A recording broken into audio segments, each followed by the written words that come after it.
তোমাদের কি পুজোর হেয়ার কাটিং হয়ে গেছে? তোমরা কেমন স্টাইলে হেয়ার কাটিং করেছো?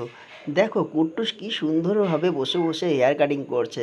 আরে হেয়ার কাটিং করতে কুট্টুস কোথায় যাচ্ছে জানো? হ্যাঁ, বনগাঁর একমাত্র সেরা যেটা আছে হাবিবস, সেই হাবিবসে আজ চলে এসছে কুট্টুস।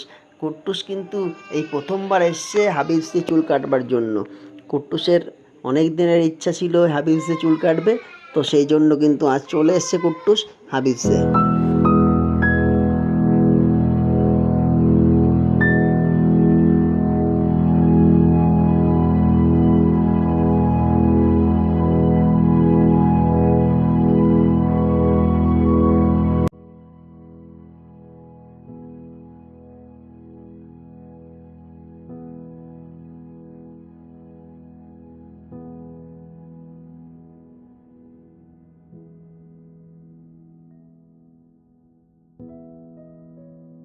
কুট্টুস কিন্তু শান্তশিষ্ট ছেলের মতো দেখো বসে বসে চুলটা কাটিয়ে নিচ্ছে।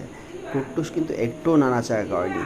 তো দেখো কি সুন্দরভাবে কুট্টুসকে দাদাটাও ভীষণ সুন্দর করে চুলটা কাটিয়ে দিচ্ছে।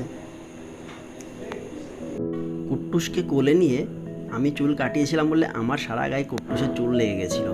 তাই দেখো দাদাটা আমাকে কি সুন্দরভাবে ঝেড়ে দিল, এবং কুট্টুসের সারা গায়ে চুল লেগে যাওয়াতে ওকেও কিন্তু আমি ভালো করে পরিষ্কার করে দিলাম, যাতে ওর নাকে চোখে মুখে গায়ে যাতে চুল না লেগে থাকে।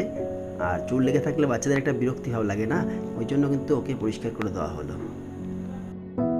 দেখো কি সুন্দরভাবে কুট্টুসের চুলটা কাটা হয়েছে, আর সাথে সাথে আমিও কেটে নিয়েছিলাম আমার চুলটা। তো চলো এবার পুজোয় তাহলে ভালোই ঘুরবো। চুল টুল কাটা হয়ে গেছে। তোমরা কে কেমন চুল কেটেছো কমেন্টস অবশ্যই লিখে জানাবে। টাটা, বাই বাই, সবাই ভালো থাকবে। ধন্যবাদ সবাইকে।